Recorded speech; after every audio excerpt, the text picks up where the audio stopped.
और हाथों के, चरणों के, जीवा के सब वस्तुओं का वास्तविक जो सफलता तभी है जब एक व्यक्ति इनको भगवान और भक्तों के उद्देश्य से व्यवहार करे। इसलिए वैष्णवेर गुणगान, वैष्णवों का गुणगान करना कर्तव्य, अपने ही मंगल के उद्देश्य से। आज शिला नित्य लीला प्रविष्ट श्री श्रीमद भक्ति कमल मधुसूदन गोस्वामी महाराज जी के जो चरण आश्रित और उनके मठ में आचार्य के पद पर नियुक्त जो एक अति सरल वैष्णव, जिनका नाम श्रीमद भक्ति जीवन आचार्य गोस्वामी महाराज, आज उनकी शुभ आविर्भाव तिथि। इसलिए हम लोग उन्हीं की कुछ आज कथा को, गुण महिमा को श्रवण करेंगे। हमारी जो विपिन प्रभु जी की पत्नी, उनका नाम श्री यशोदा दीदी अथवा दूसरा क्या बोलते हैं, यशोधरी, यश को धारण करने वाली यशोधरी। यशोधरी दीदी जो है, उन्होंने हमारे गुरुदेव से हरि नाम लिया था, श्रीमद भक्ति वेदांत नारायण गोस्वामी महाराज जी से हरि नाम प्राप्त किया था। बाद में मंत्र इत्यादि दीक्षा वाले लेने का उनका सुयोग नहीं हुआ, गुरुदेव ने अप्रकट लीला कर दी। तो इसीलिए उन्होंने बाद में जो मंत्र दीक्षा इत्यादि, यही श्री श्रीमद भक्ति जीवन आचार्य गोस्वामी महाराज जी से बाद में मंत्र प्राप्त किए थे, दीक्षा वाले मंत्र प्राप्त किए थे। तो इसीलिए उनके वो गुरुदेव ही हैं, मंत्र प्रदाता गुरुपाद पद्म, हरि नाम प्रदान करने वाले हमारे गुरुदेव। तो इसीलिए आज उनकी शुभ तिथि पर, आविर्भाव तिथि पर, हम लोग यशोधरी दीदी से ही पहले कुछ कथा जो है उनके विषय में श्रवण करते हैं। दीदी अंग्रेजी में बोलेंगी, साथ साथ में विपिन प्रभु जो है हमारे को अनुवाद करके भी सुनाते रहेंगे। आप लोग आ जाओ, आसन इधर दे दो, ब्रज प्रभु दोनों आसन, दो आसन दे दो, एक अंदर से ले।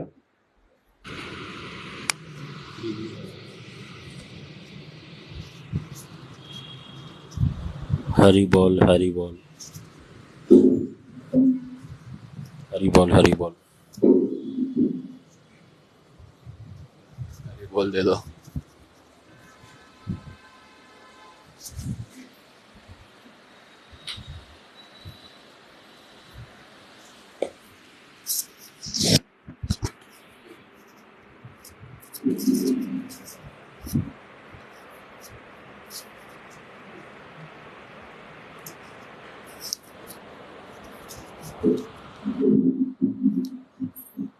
ओम ज्ञानतिमिरन्धस्य ज्ञानाञ्जनशलाकया चक्षुरुन्मिलितं येन तस्मै श्रीगुरुवे नमः।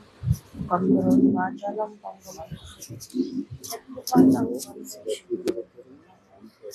पंचकल्पतरुभ्यश्च कृपा सिन्धुभ्येव च पतितानां पावनेभ्यो वैष्णवेभ्यो नमो नमः। श्रीकृष्ण चैतन्य प्रभु नित्यानंद, श्री अद्वैत गदाधर शिवसदि गौर भक्त वृंद। हरे कृष्णा कृष्ण कृष्ण हरे हरे, हरे Ram Ram Ram Hare Hare.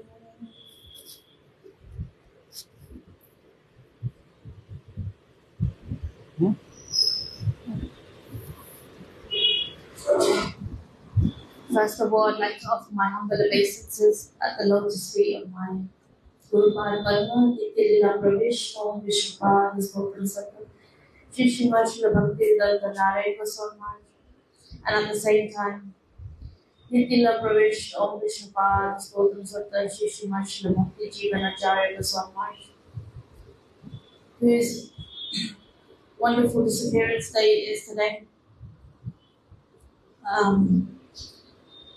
Today I'm feeling very fortunate that again Prabhuji has given me the opportunity to purify myself and speak about such an exalted Vaishnav like my Guru Maharaj, who has spent tirelessly amounts of time being a sevak to Param Guru Maharaj, Nityalila Pravesh, Om Vishnupada, Stotra Sattva, Shri Srimad Srila Bhakti Kamal Madhusudana Goswami Maharaj, and other Vaishnavas.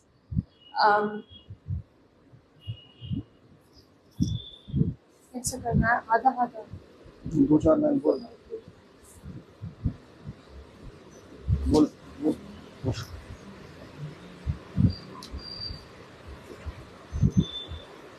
It's very difficult actually for me to speak about Guru Maharaj because he's someone that rescued me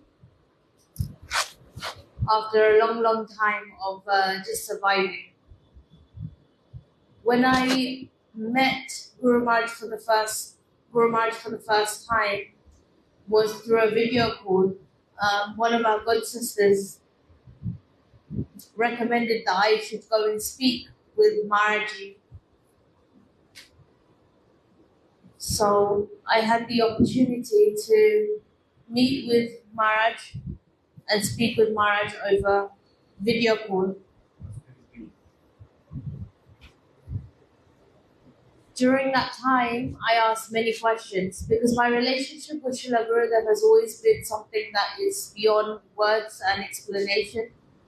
He's always been my Gurudev, always remained my Gurudev, and at heart I was very scared of losing Gurudev actually. Because I'm ignorant and I don't actually know that Guru is one. Guru is a semblance of special qualities that all come to Krishna. Do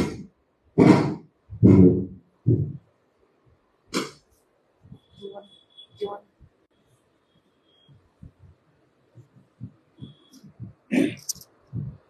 हरे कृष्ण। आज जिसे प्रभु जी ने बताया कि आप विष्णु विष्णुपाद स्तोत्र शब्द श्री श्री विष्णु भक्ति कमल मधुसूदन गोसाई महाराज जी के चरण आश्रित श्री श्री विष्णु भक्ति श्री जीवनाचार्य गोसाई महाराज जी का तिरुभाव दिवस।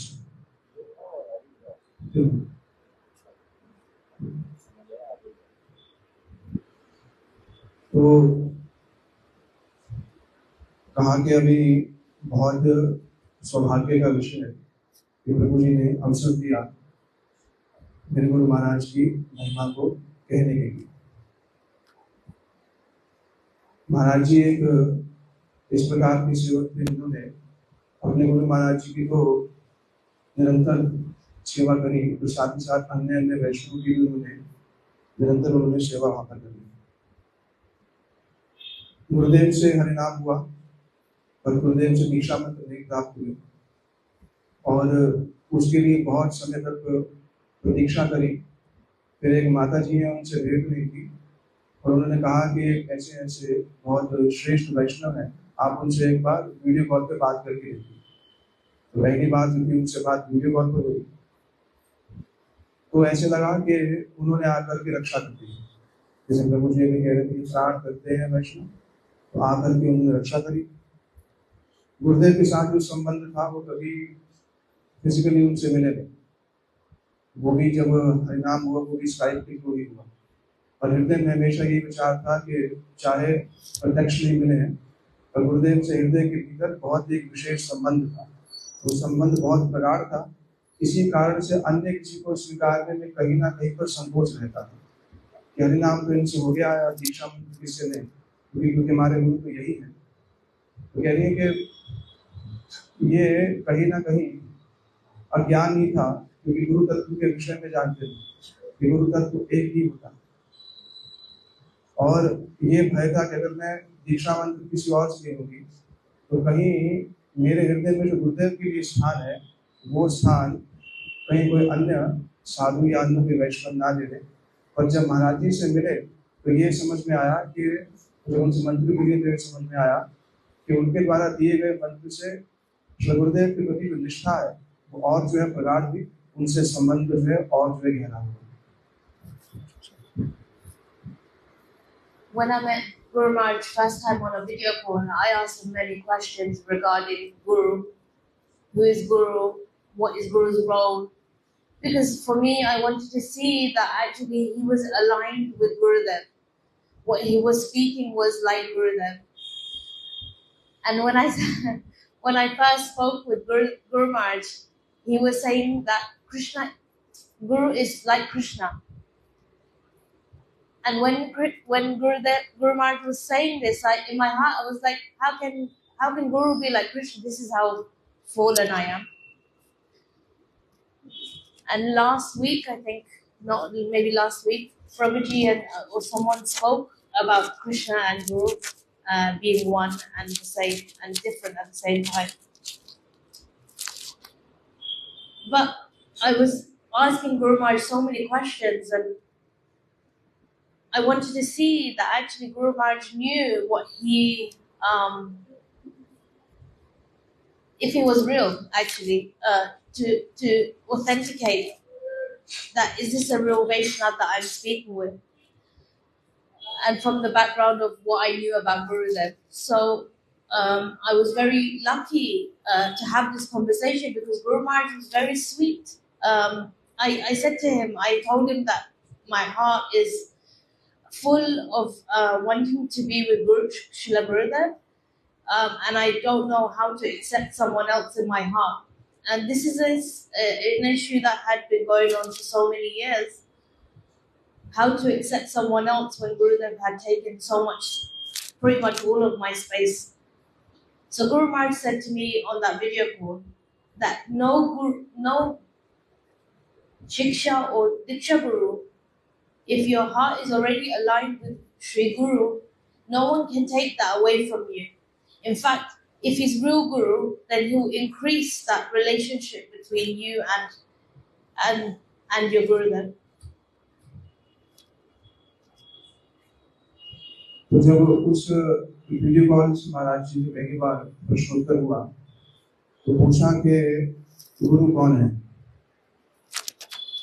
क्योंकि गुरुदेव से बहुत वर्षों से कथा सुनी, गुरुदेव के लेखों को पढ़ा, उनके भक्तों का संग किया, तो गुरुदेव की विचारधारा के विषय में संपूर्ण रूप से अवगत थे कि गुरुदेव किस बात को कह रहे हैं।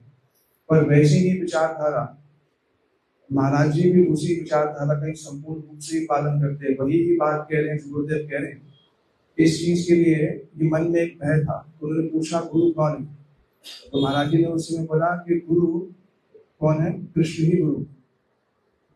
कृष्ण ही कौन है, गुरु। कृष्ण और अभिन्न, कृष्ण और गुरु अलग अलग नहीं, एक ही वस्तु है। और भी मन में और भी बातें थी कि मैंने अपना हृदय पर गुरुदेव को संपूर्ण रूप से दे दिया, चाहे उनसे प्रत्यक्ष रूप से नहीं मिले, पर फिर भी गुरुदेव ने कहीं ना कहीं मेरे हृदय पर एक छत्र अधिकार जो किया हुआ है। अब और ये भी मन में था कि बिना दीक्षा मंत्र दिए पूर्णता नहीं होती। सभी लोग कहते थे कि दीक्षा मंत्र लेने ही चाहिए, तो अब हृदय को संपूर्ण रूप से गुरुदेव को दिया हुआ है, तो और किसी को स्वीकारने में डर भी लगता है। तो इसीलिए जो पहली भेंट के अंदर कहीं ना कहीं ये सारी बात हुई। तो महाराज जी ने एक बात बोली कि अगर आपने अपने हृदय को पूर्ण रूप से अपने दीक्षा अपने जो हरिनाम गुरु है, जिनको आप वास्तविक रूप से मानते हो, दे ही दिया है, तो मेरे दिए गए मंत्रों के माध्यम से आपका संबंध जो है और पुष्ट होगा। ऐसा नहीं होगा कि उनको हटा करके मैं अपने आपके हृदय में अपना स्थान बना लूंगा, क्योंकि तत्वतः शिक्षा और दीक्षा गुरु जो है उनको भी अभिन्न जो है माना गया है।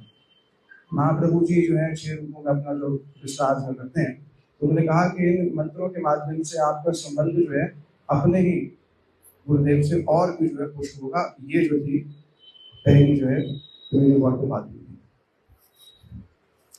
Then after that I went to go and meet with Guru Maharaj in Bardwan, which is in past Kolkata on the way to Navdeep if you take a different route. So I went to go and meet with him. And when I went to go and meet him, actually the mutt, if anyone has been, is very small comparatively to what we're used to. Shri Keshavji Gaudiya Mutt, Shri Devananda Gaudiya Mutt, Srila Bhakti Rakshak Maharaj's mutt, whatever mutt we've been to, they're so big and grand. But Guru Maharaj's mutt was very small. So as you walk into the entrance, you either go to the right and the stairs going upwards, or you go to the left, which has the Thakurji on one side, and then opposite is a very small Natya Mandir where Guru Maharaj would give Harikatha, very small, like maybe the size of this room. So I was thinking, oh my God, this is so different. Even the prasad room was like the size of the kitchen, not so big. So people would have prasad there also. But when I walked in, I felt that I had been here before. I was here before, and I knew this place. It wasn't like unknown to me. I felt very comfortable in this home. So then I went to upstairs. As you go upstairs, Srila Bhakti Kamal Madhusudan Goswami Maharaj's Bhajan Kutir is there. So we prayed Pranam there while we were waiting for Guru Maharaj. And then when I met with Guru Maharaj for the first time,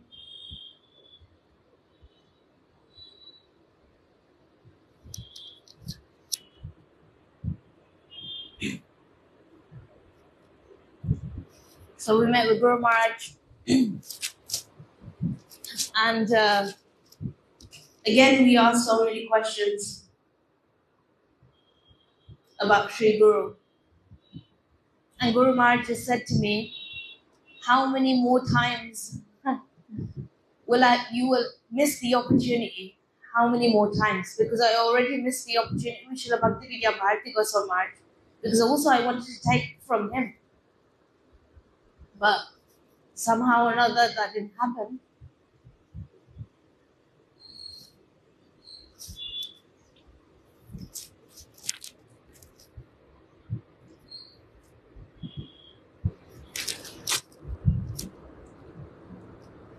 तो बर्धमान नामक स्थान है जो नवदीप जाते हैं, तो बर्धमान में ही महाराज जी का मठ है।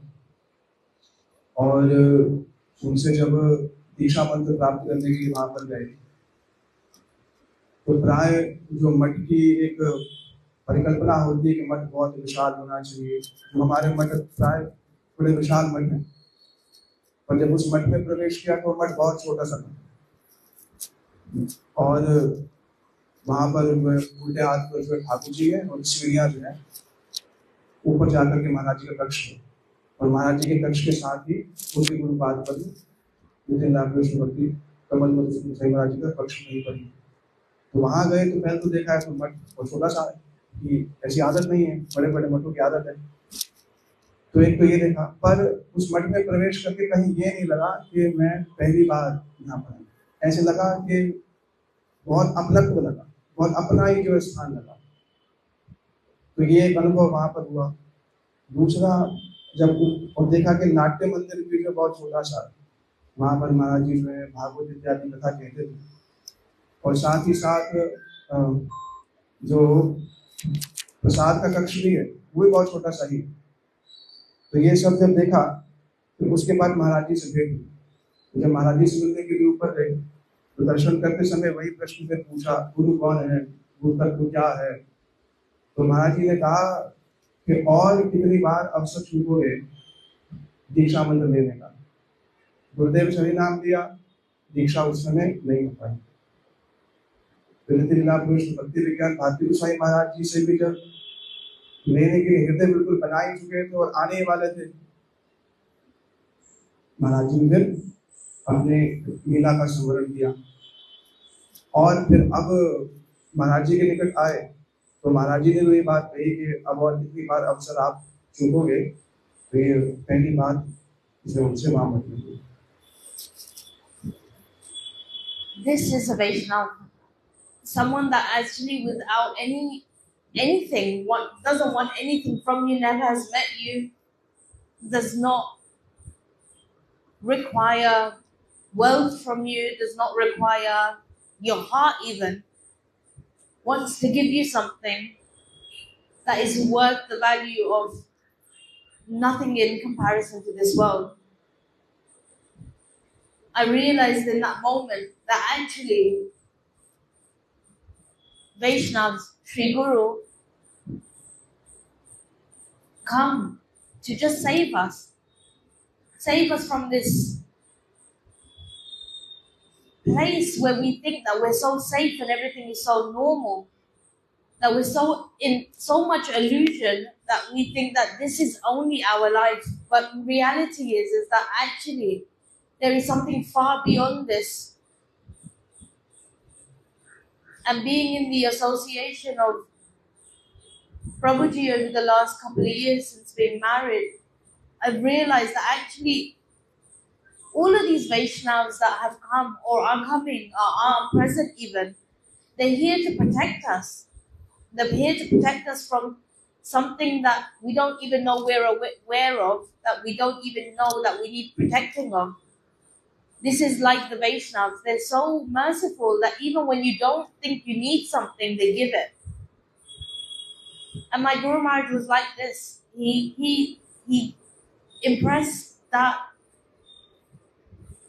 question in my heart, but the way he asked that question pierced my heart and made me want to, I didn't even want to, and I ended up taking a diksha from him because he was so merciful and he was so kind and so simple. And these were some of the qualities that he had in just the way he was. He was just so simple. He was not, even though he was an acharya, he was like living like a brahmachari in a mutt, and a very simple mutt at that, like one pankha, like we hear Gurudev speak about this in Mathura Mutt, and obviously Prabhuji and Maharajji also have lived in Mathura Mutt, where it's very simple. And Guru Maharaj still to this day lived like that, very simply.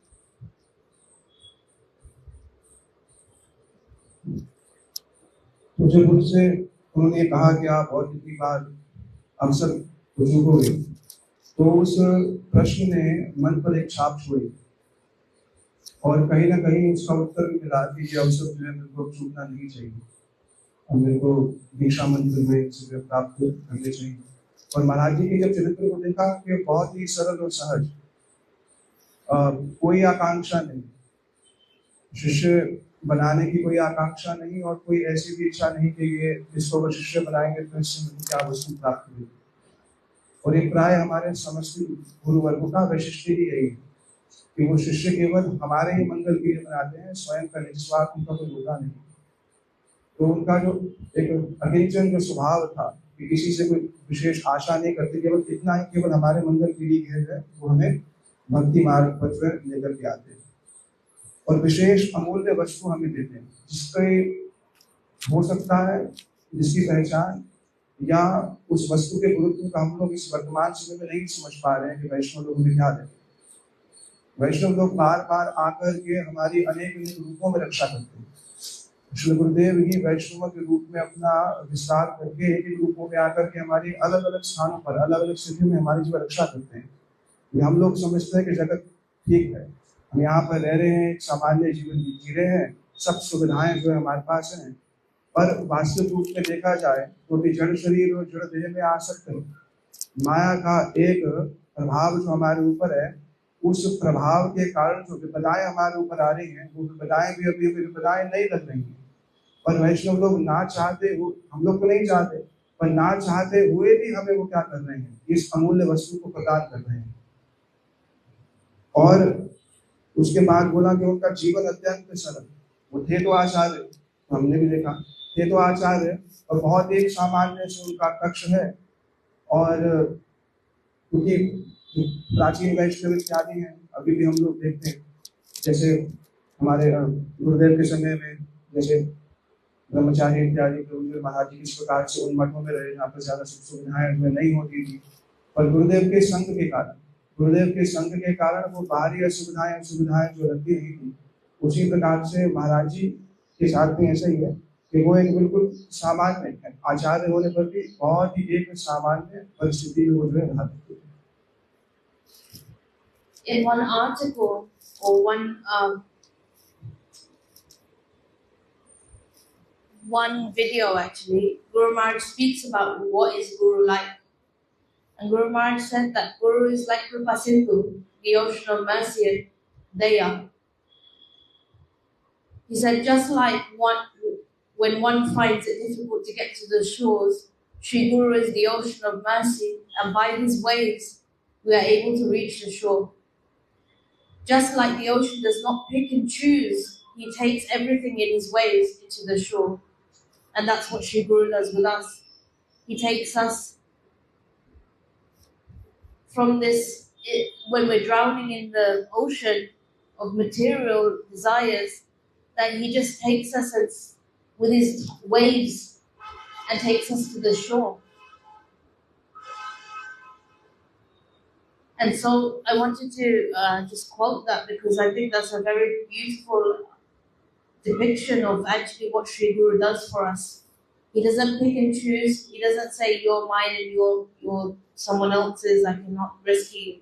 He just takes whatever is in his position to that shore to rescue them.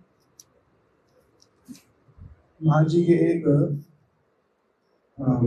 लेख के विषय बता रही कि गुरु कौन है? वह कृपा सिंधु सुसंपूर्ण सर्वशक्ति उपकार। गुरु कृपा रूपी सिंधु। तो उसी सिंधु का उदाहरण देते हुए बता रहे हैं कि जैसे समुद्र है, समुद्र में बहुत सी लहरें जो उठती रहती हैं।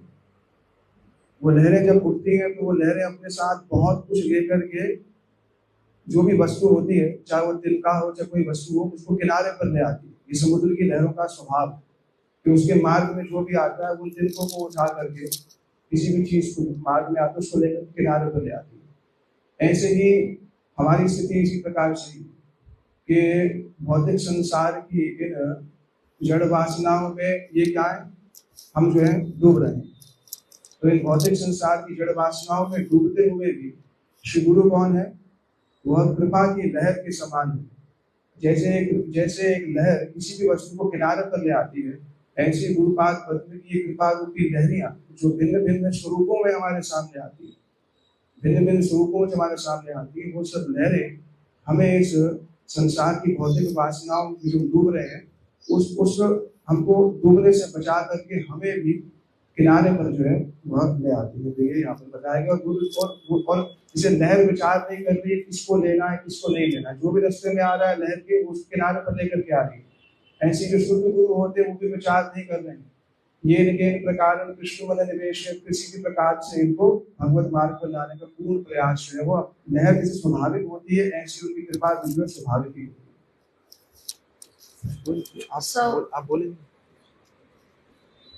So I just wanted to just quickly, because I don't want to take so much time, I wanted to explain that actually Guru Maharaj and Srila Gurudev had such a beautiful relationship. And so, as everyone knows that Srila Gurudev, we heard and we've been hearing for many years that Srila Gurudev was brought by Srila Bhakti Kamal Madhusudana Goswami Maharaj, Guru Maharaj, to the mutt. And so naturally, Guru Srila Gurudev had an inclination to render service to Guru Maharaj at that time, and continued to.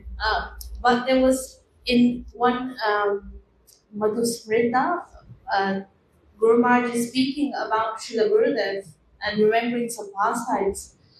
And so I wanted to just quickly just capture some of the things that he was saying about Gurudev, because I think that in itself glorifies Guru Maharaj and his eliteness of being his relationship with Srila Gurudev and his wonderful nature in itself.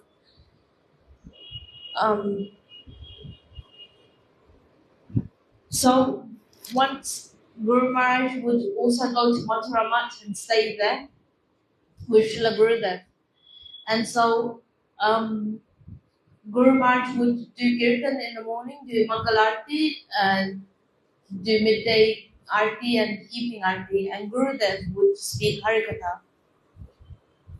And Guru Maharaj says that those days were so austere because whatever we would receive in Bhiksha from the brahmacharis that would go out, that is what we would eat. There was nothing more or less, so we would have to manage with that. And again, the heat as well was very hot there. It was very unbearable sometimes. But Guru Maharaj said that it was so easy because I was in the association of Narayan Maharaj, and he says in the Harikatha that he's my Priya Bandhu for many, like couple of months, and sometimes so they wouldn't go out unless they needed to go out. But sometimes Gurudev would take Guru Maharaj to the Rose Garden, or there's a park near Mathura Math, and he goes that sometimes me and your Gurudev would go into those walks and speak about Harikatha and come back after an hour or so. So this was their relationship, that it was all based around seva of Thakurji, but they didn't speak anything that was not related to Krishna or the pastimes of Krishna. And this is how they maintained their exchange of relationships, because both love to hear Katha and also both love to speak Katha. So they had this beautiful relationship. जैसा हमने कुछ दिन पहले भी सुना था कि हमारे गुरुदेव श्री भक्तिवेदांत नारायण गोस्वामी महाराज जी सबसे पहले वहाँ मिले थे श्री गुरुत्तमानंद ब्रह्मचारी जी से। गुरुत्तमानंद ब्रह्मचारी जी बाद में नितिन राम कृष्ण भक्ति कमल मधुसूदन गोस्वामी महाराज जी, उनका नाम हुआ सन्यास। तो गुरुदेव का उनके साथ भी बहुत मधुर संबंध था, और श्री भक्ति जीवनाचार्य महाराज जी का भी गुरुदेव के साथ बहुत ही विशेष मधुर संबंध यहाँ पर जो है बता रहे हैं कि गुरुदेव के साथ महाराज जी मथुरा मठ में रहने आए। कुछ समय तक मथुरा में रहे। ग्रंथ में शायद 4-1 साल का ऐसा वर्णन दिया है, कुछ 3-4 साल यहीं पर भी रहे। और महाराज जी कीर्तन करते, सुबह मंगला आरती इत्यादि करते, दोपहर की भोग आरती, संध्या आरती करते, और गुरुदेव विशेष करके मथुरा मठ में 3 बार कथा जो कहते थे। तो जीवन जो था उस समय, जैसे पहले ही बताया, वह इतना आसान थी। जो व्यवस्था थी उसी में ही रहते थे, भिक्षा मांग करके जिस प्रकार से मठ उस समय चलाया जाता था। और महाराज जी एक बात कहते कि गुरुदेव के एसोसिएशन में, गुरुदेव के संग के कारण सब कुछ बड़ा आसान हो जाता था। उनकी हरिकथा का, उनके विचार वैशिष्ट को जो सुनने को मिलता था, उसके सामने जितनी भारी असुविधाएं थी जो एक सामान्य व्यक्ति को लग सकती, तो वो सामान्य असुविधाएं भी मुझे असुविधा के रूप में प्रतीत नहीं होती। और जब भी आपस में मिलते, वैसे तो बात कभी जाते नहीं थे मठ से, पर मठ के पास में ही एक पार्क था, तो गुरुदेव और महाराज जी दोनों ही कभी कभी मॉर्निंग वॉक के लिए या कभी वॉक करने के लिए चले गए, तो आपस में दोनों हरि चर्चा करते थे, श्री कृष्ण की कथा को कहते थे। कथा कहना और कथा सुनना ही वैष्णवों का प्राण, ये सर्वत्र ही हमारी गुरु परंपरा में जो देखा जाता है। वो इसी में ही रमण करते हैं, क्योंकि उनका मज्जित मदगत प्राणा बोधयंत परस्परम, आपस में बात करते हैं तो किस विषय में करते हैं? कृष्ण कथा के विषय में करते हैं। तो कृष्ण कथा आपस में करते, एक दूसरे को सुनाते, तो एक बहुत ही मित्रवत संबंध इन सब लीलाओं के माध्यम से जो है यहाँ पर प्रकट जो हो रहा है। When Guru Maharaj would sometimes go to Vrindavan, he would meet with Gurudev. Then in the middle of the class, if Gurudev would ever see him coming, he would call him Acharyaji, come and sit. At that time, Param Guru Maharaj had already disappeared. So when Guru Maharaj would go afterwards to Vrindavan, with so much love and affection, Gurudev would call him to the dais to speak, and he would honor him so much. And Gurudev would, when they would sit together, he would say, "Oh, come and sit with me, Acharya-ji." And Guru Maharaj would say, "I'm not Acharya. I'm just a das." Even though Guru Maharaj at that time is an Acharya, that simply just saying those words shows so much in his character. But then Guru Maharaj went on to say that to Srila Gurudev, that you're Acharya, you've traveled the whole world to preach, then how can I become Acharya? And Acharya, and then Guru Maharaj explains that he was saying that Acharya is someone who is doing bhajan and aradhan, that person who bestows mercy to everyone, and that person who brings great fortune to others. And he said during this conversation, he is saying that being an Acharya, you have to take so much hardship and pain when you're preaching around the world. To preach around the world, you need Guru Adesh, Prabhupada Nidesh, and Mahaprabhu Nidesh. Jare dekhe, tare dekha Krishna Nidesh. Mahaprabhu said, go and wherever you get the opportunity to preach the words of Krishna, you should speak. And Guru Maharaj said that is an Acharya. महाराज जी कभी जब भी वृंदावन या मथुरा आते थे तो गुरुदेव का दर्शन करने के लिए आते, और गुरुदेव जब उनको देखते तो गुरुदेव उनको उसी समय ही अपने साथ बिठाने की तरीके हमारे साथ आकर के बैठी और हरी कथा कहने के लिए रहते। और गुरुदेव की वाणी जो हम लोग सुनते हैं टेप में, तो उससे ही हम लोग इस बात की कल्पना कर सकते हैं कि जो आचार्य जी कहते होंगे तो उस वाणी में कितनी मधुरता होती होगी। तो जो ही देखते महाराज जी कहते आचार्य जी आई साथ बैठी है मेरे, तो महाराज जी कहते मैं आचार्य नहीं, हालांकि महाराज जी बट्टे अपने आचार्य थे, बोले मैं आचार्य नहीं, मैं तो केवल एक दास। और वो केवल इस वचन को मुख से नहीं कह रहे थे, वह उस वचन को प्रतिष्ठित भी मुख से नहीं कह रहे कि मैं दास हूँ, पर आंतरिक रूप में आचार्य का अभिमान है, ऐसा उनको देखा नहीं गया। तो आंतरिक रूप में जो वो मुख से कह रहे कि मैं दास हूँ, पर गुरुदेव कह रहे नहीं आप तो आचार्य हैं, आप साथ आकर के बैठिए। तो उन्होंने कहा आचार्य तो आप हैं, सारे विश्व में जाकर के आपको है ना परिव्राजक आचार्य। देखो नीचे बहुदत्त इत्यादि संन्यास के अलग अलग शब्द बताए गए हैं। परिव्राजक आचार्य तो आप हैं, सारे विश्व ब्रह्मांड में जाकर के आप ही प्रचार करते हैं। और कहते हैं आचार्य कौन है?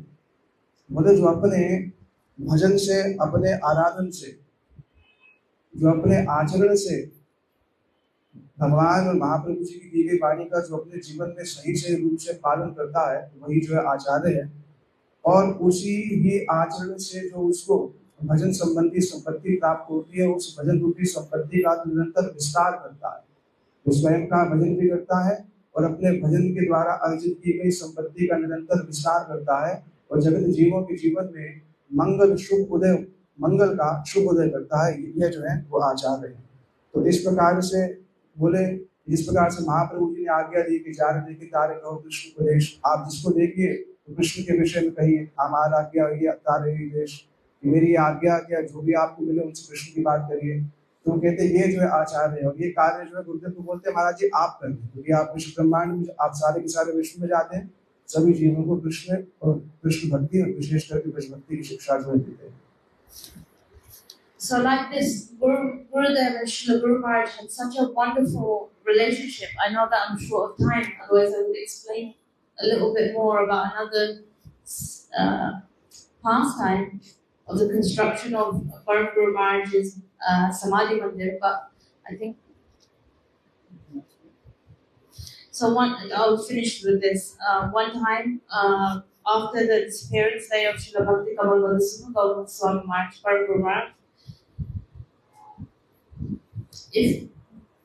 Guru Maharaj has never kept any money, and so Param Guru Maharaj was also like this, very limited with money. Actually, they didn't have so much money in the Math, and even now they're very much like that. So when the construction of Param Guru Maharaj's Samadhi was taking place, Guru Maharaj was very much struggling to find marble to put on the floors of Samadhi Mandir. So when Guru Maharaj came back from preaching and met with Guru Maharaj, when Srila Gurudev came from Western preaching and came to meet with Guru Maharaj after the disappearance day of Param Guru Maharaj, Srila Gurudev said, "How is the construction of the Samadhi going? And is there anything that I can do to help you?" And at that time, Guru Maharaj said, "The only thing that we're missing is very expensive for us that we cannot afford is the marble or the flooring of the Samadhi Mandir." So at that time, Gurudev said that don't worry, I will arrange. And I think Singhania ji was going to be the person that was going to help them. So for some reason, some circumstance, that he was unable to give the marble to Guru Maharaj to raise for the Samadhi Mandir. And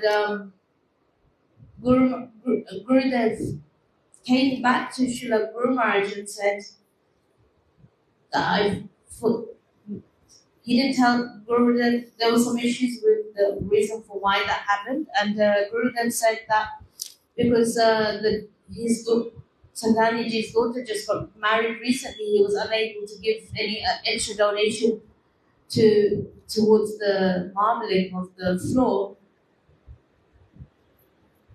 So then Gurudev said to Guru Maharaj, "Please forgive me that I'm unable to do this seva."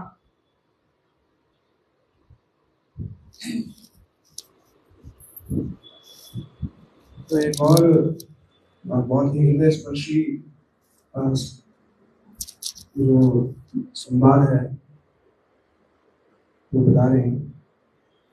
महाराज जी के जो गुरुदेव हैं श्री भक्ति कमल मनसुख गोसाई महाराज जी, उनकी समाधि मंदिर का कार्य जो आरंभ हो गया था, पर मठ में उनके पास ज़्यादा उस समय सेवा इत्यादि की लक्ष्मी की वो धन इतना था नहीं उस समय, तो वो समाधि मंदिर पे मार्बल लगवाना चाहते थे और मार्बल का बहुत महंगा था। तो गुरुदेव जब विदेश से प्रचार करके आए तो महाराज जी उनके निकट आए और महाराज उनसे पूछा गुरुदेव ने कि समाधि मंदिर कार्य कैसे चल रहा है। तो महाराज जी ने कहा बाकी सब तो ठीक है, पर मार्बल के लिए हमारे पास धन जो है नहीं। तो गुरुदेव ने कहा आप चिंता मत करिए, उसकी व्यवस्था जो है मैं कर देता हूँ। तो हमारे गुरुदेव के ही एक शिष्य श्री सिंघानिया प्रभु जी, उन्होंने बहुत से हमारे मठ मंदिरों की विशेष प्रकार से सेवा करी। तो गुरुदेव ने कहा कि मैं उनको कह दूंगा, वो आपको कुछ समय व्यवस्था कर देंगे। पर कुछ समय बीत गया, उनकी तरफ से कोई उत्तर नहीं आया और वो मार्बल की सेवा नहीं कर पाए। तो महाराज जी जब फिर से गुरुदेव से मिले तो गुरुदेव ने फिर पूछा कि मंदिर का कार्य कैसे चल रहा है। उन्होंने कहा कि सेवा तो नहीं मिल पाई अभी उनसे। तो गुरुदेव ने कहा हाँ, तो उन्होंने उनकी बेटी का विवाह भी हुआ है, तो इसलिए वो ज़्यादा सेवा जो नहीं कर पा रहे हैं। तो गुरुदेव ने कहा कि वो तो नहीं सेवा कर पा रहे हैं, पर मैंने आपसे कहा था कि मैं आपके मार्गों की व्यवस्था में करवा दूंगा, पर मैं नहीं कर पा रहा हूँ, तो उसके लिए मैं आपसे विशेष क्षमा मांगता हूँ कि आपको मैंने कहा भी सही ये चीज़ करने के लिए, पर मैं ये सेवा नहीं कर पा रहा हूँ। तो ये जो संवाद है आपस में, यही हृदय स्पर्शी जितनी भी बातें हैं, ये आपस में हम लोग सुनते हैं, ये अनेक शिक्षाओं का सिंचन करती है, अनेक शिक्षाओं को हमें प्रदान करती है।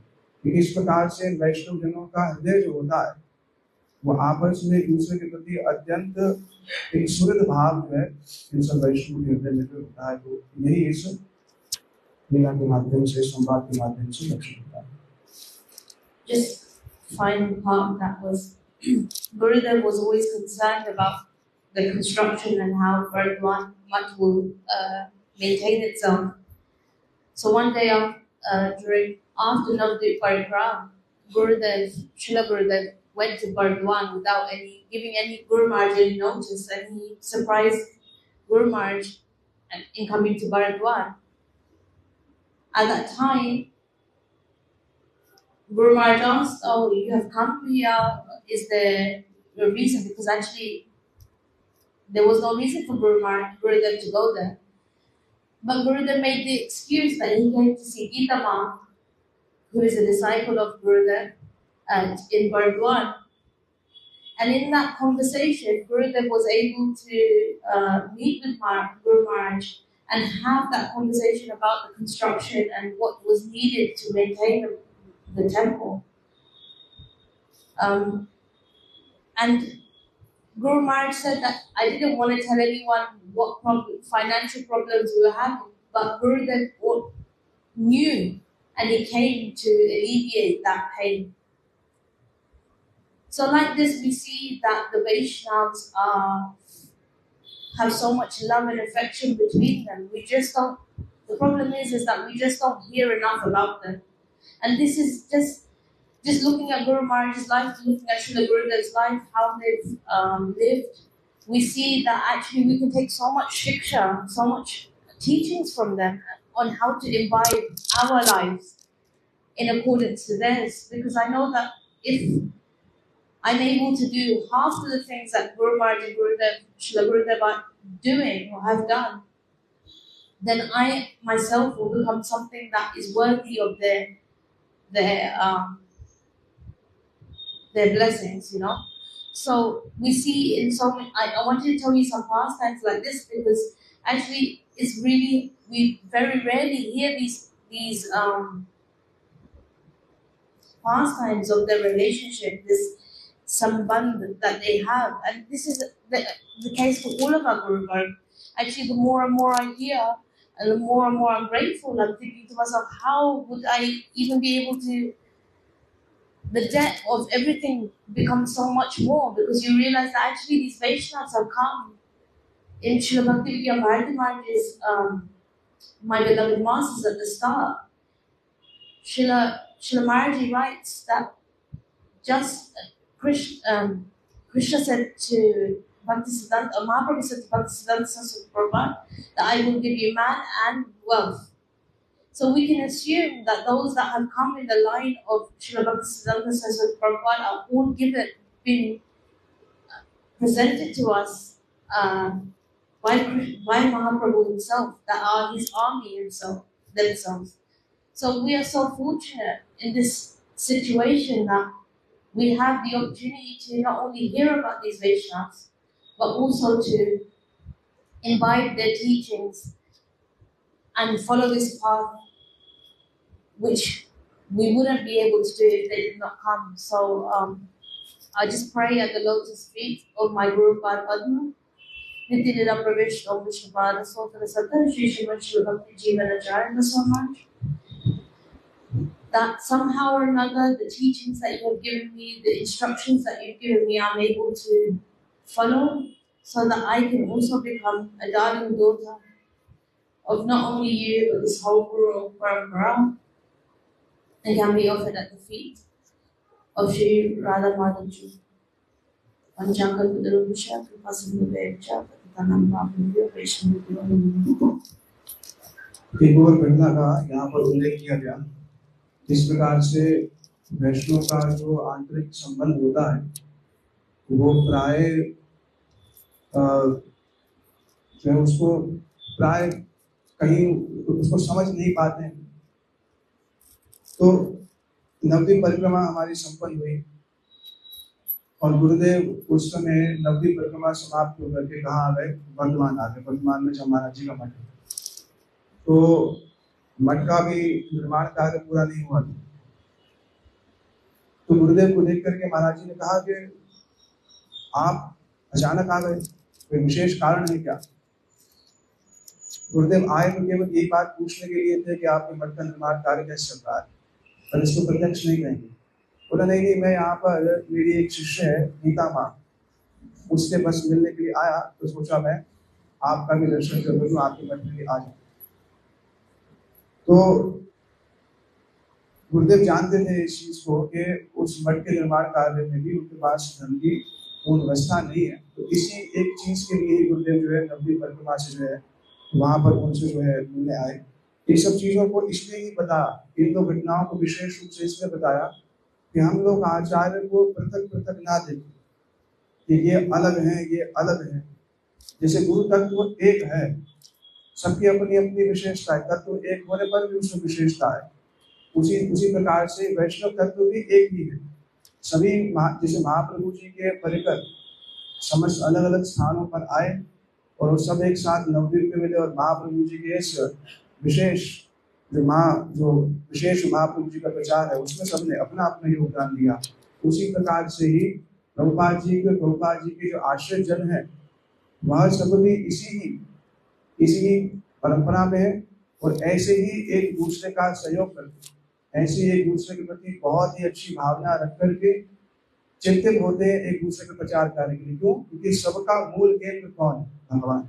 जब केंद्र भगवान रहेगा, जब केंद्र भगवान में महाप्रभु जी की धारा रहेगी तो फिर आपसी मतभेद जो है वह आएंगे और चले जाते हैं, क्योंकि केंद्र में कौन है? भगवान है। उसी प्रकार से वैष्णव जन भी एक दूसरे की सेवा करने के लिए एक दूसरे के साथ मित्रवत और बहुत ही सौहार्दपूर्ण व्यवहार करते। तो ये दो घटनाएं इसलिए बताई कि हम ये महाराज जी की स्थिति को केवल एक आइसोलेटेड स्थिति मान करके इसका पूजन ना करें, इसका संबंध जो है हमारी परंपरा से संबंधित है। और यही आज उनके चरणों में विशेष प्रार्थना है कि वह जिन गुणों से गुणी थे उन्हीं गुणों का पहले हम श्रवण करें, श्रवण करके उनके विषय में जाने और हृदय में इस बात का गर्व अनुभव करें कि हम ऐसी परंपरा से संबंधित हैं। फिर उन्हीं गुणों को कुछ अर्जित करने के लिए उन्हीं से ही प्रार्थना करें और कभी एक समय आए कि हम भी जो है उनके प्रिय बने और वह हमें अपना प्रिय जान करके श्री राधा गोविंद की सेवा में जो है हमें समर्पित कर सके। यही जो है ट्रांसलेशन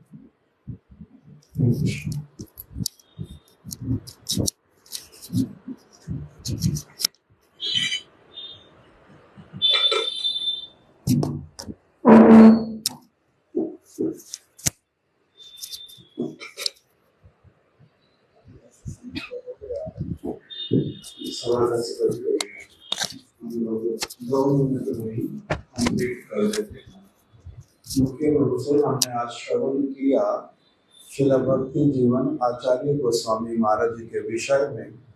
उनकी आज शुभ तिरोभाव तिथि है। वो एक मठ के आचार्य थे और उनका जीवन जो है वो अत्यंत सरल था। इसी बात को ही विशेष रूप में आज की कथा में हमारे को श्रवण करने के लिए मिला। उनका हमारे गुरुदेव के साथ में और अनेक वैष्णवों के साथ में श्रील भक्ति वेदांत वामन गोस्वामी महाराज, श्रील गुरुदेव, श्रील भक्ति वेदांत त्रिविक्रम गोस्वामी महाराज इत्यादि सभी वैष्णवों के साथ में उनका संबंध था। वास्तविक रूप में वो हम ऐसे वाला जो हमारा पारिवारिक संबंध से अगर देखें तो वो हमारे गुरुदेव के जो हैं वो भाई लगते।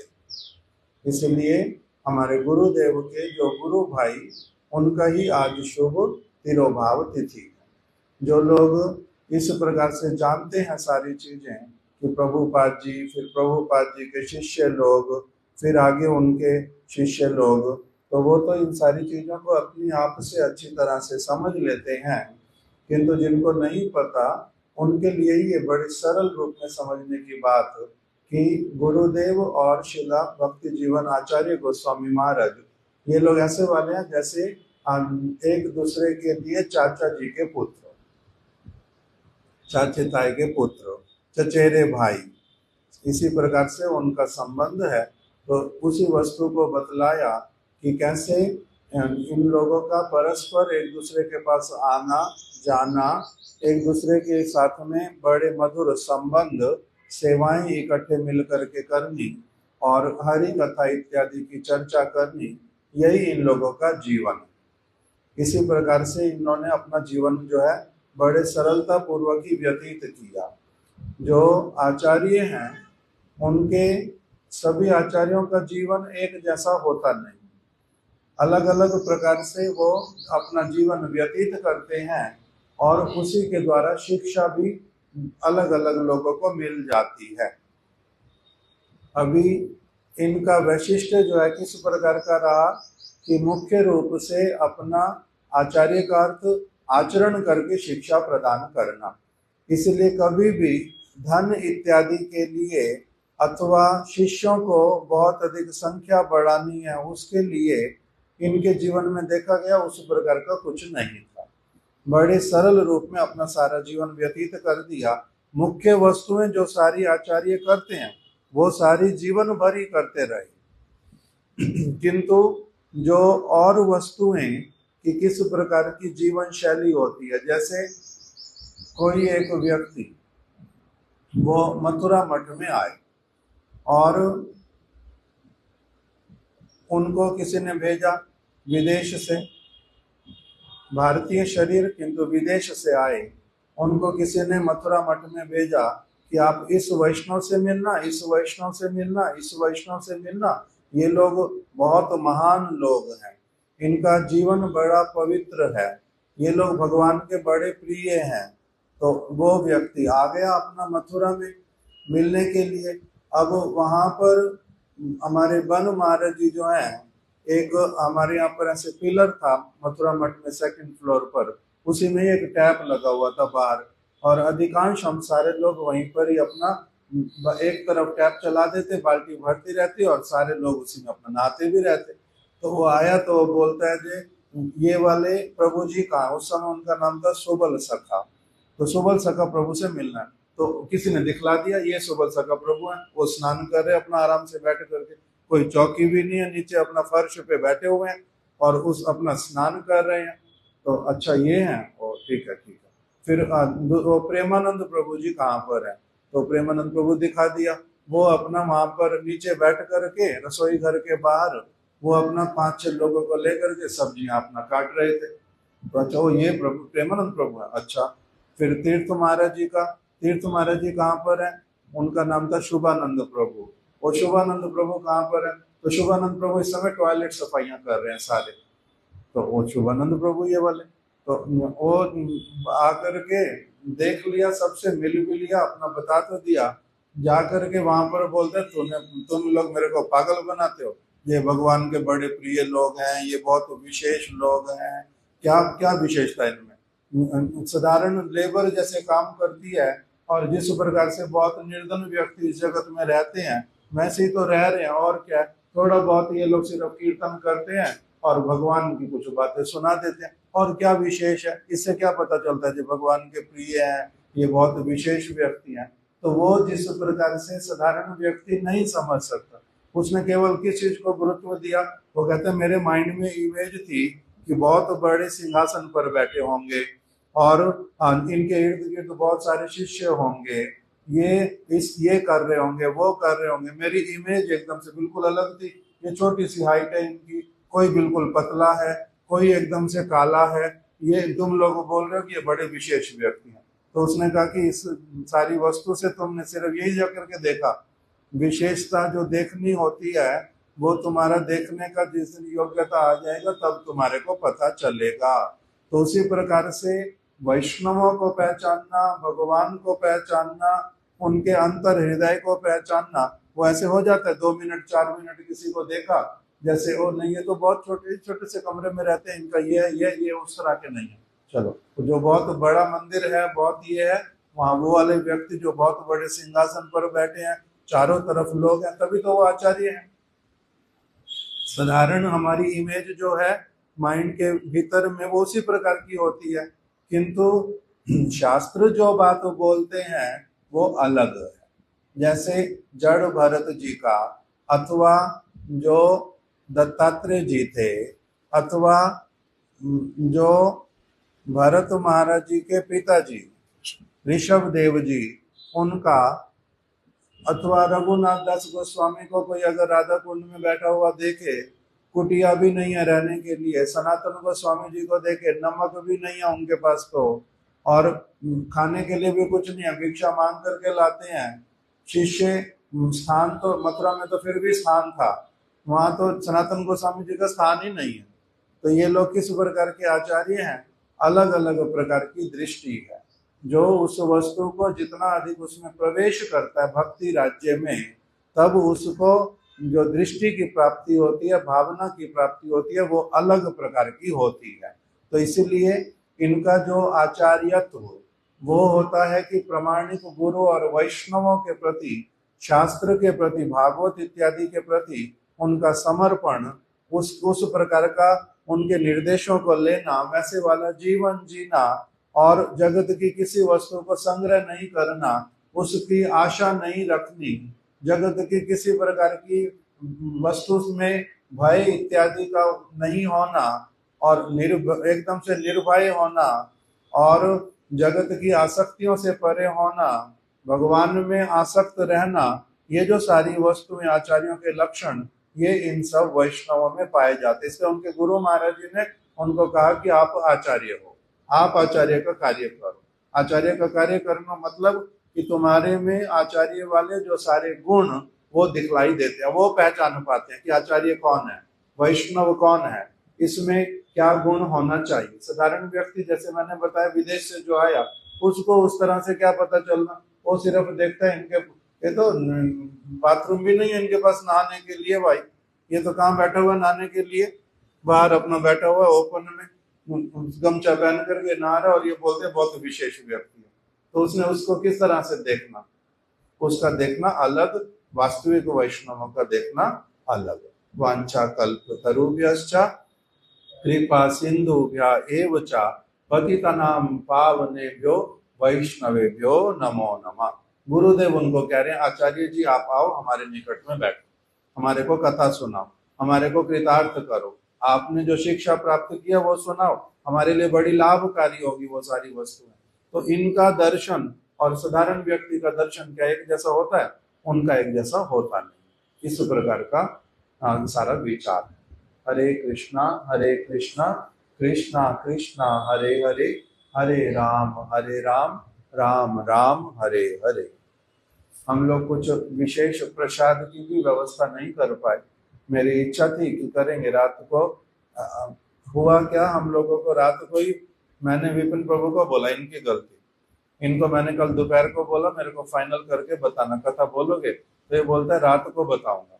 रात को मैंने कहा नहीं अभी बताना, फिर भी इसने फोन नहीं किया दोबारा। ना वासु को बोला, वासु का मेरा चाचा लगता है जो आगे बताएगा, उसने तो आगे बताया नहीं, पूछ लो। मैसेज ही नहीं समझ आ रहा था। देखो एक दिन हॉलैंड के लोग आए, उनको आकर के यहाँ पर खड़े हो गए। अब उनको प्रसाद देना पड़ेगा, कथा के बीच में आए, साथ साथ व्यवस्था की मोटी माता ने, ईशा दीदी ने बनाया, और फिर जितेंद्र प्रभु बाजार से लेकर के आ गए। और जब वो लोग प्रसाद वगैरह पा करके चले गए, वासु कहता है फोन करके सुंदर को कि मैं अभी अम्बाला से आ रहा हूँ। तो इसने कहा कि हॉलैंड के लोग भी आए हुए, चिंता नहीं, तेरे लिए समोसा रखा, ढोकला रखा। हो मैं तो भूल गया, उन्होंने मेरे को बताया था हमारे यहाँ प्रसाद पाएंगे। 2 लोग बोला चाहे 4 की, तो आपने तो 2 का भी नहीं बोला। आपने कहा क्या चिंता, 2 तो अपने आप हो जाएगा ना। इसने बोला ही नहीं, भूल जाते तो अलग अलग चीजें। तो जैसा भी हो, विपिन प्रभु ने रात को फाइनल किया। सुंदर प्रभु प्रसाद तो आपके पास है ना प्रसाद? तो रात को इन्होंने मेरे को 10 बजे फाइनल किया कि सुबह करेंगे। और फिर मैंने भी सोचा कि सुबह कुछ अच्छे से अपने आप कुछ ना कुछ बनवाऊंगा, किंतु रात को सिद्धांति महाराज लेट गया एयरपोर्ट से, उसने फोन किया, फिर मेरे को फिर से, तो उसके कारण लेट